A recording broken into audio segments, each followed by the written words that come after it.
ഈ വർഷത്തെ പ്രേം നസീർ അവാർഡ് അദ്ദേഹത്തിൻ്റെ പേരിലുള്ള അവാർഡ് കഴിഞ്ഞ കുറേ വർഷങ്ങളായിട്ട് അത് മുടങ്ങിയിരിക്കുകയായിരുന്നു. ഇപ്രാവശ്യം അത് വീണ്ടും തുടങ്ങുകയാണ്.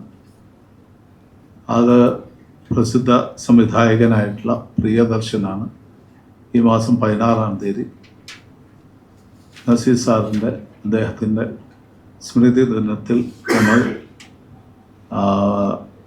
തിരുവനന്തപുരം ടാഗോർ തിയേറ്ററിൽ വെച്ച് ബഹുമാനപ്പെട്ട കേരള ഗവർണറാണ് അദ്ദേഹത്തിന് സമ്മാനിക്കുന്നത്.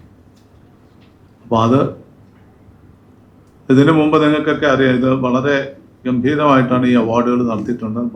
ഒത്തിരി പഴയ ആൾക്കാർ ഒക്കെ ഇതിൽ അവാർഡുകൾ സ്വീകരിച്ചിട്ടുണ്ട്. തൃക്കൃഷി സുകുമാരൻ നായർ, വൈക്കം മുഹമ്മദ് ബഷീർ, പി ഭാസ്കരൻ, അടൂർ ഗോപാലകൃഷ്ണൻ, ആറന്മുള പൊന്നമ്മ, മധുസാറ്, അങ്ങനെ മോഹൻലാൽ, സുരേഷ് ഗോപി തുടങ്ങി നിരവധി ആൾക്കാർ, 20ഓളം. ഇത് 20ാമത്തെ അവാർഡാണ് പ്രിയദർശന് കിട്ടുന്നത്. അതിന് മുമ്പ് ഒത്തിരി എല്ലാവരും വാങ്ങിച്ചിട്ടുള്ളവരൊക്കെ പ്രഗത്ഭരായിട്ടുള്ള ആൾക്കാരാണ്.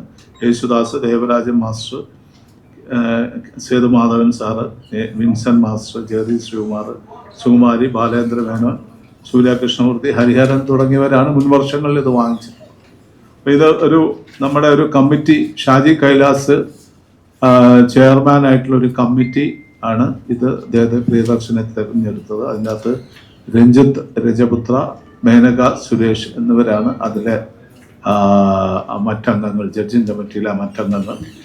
ചെയർമാൻ സുരേഷ് കുമാർ അതിലെ വേറൊരു അംഗവുമായിട്ടാണ് ഈ കമ്മിറ്റിയാണ് പ്രിയദർശനെ തിരഞ്ഞെടുത്തത്.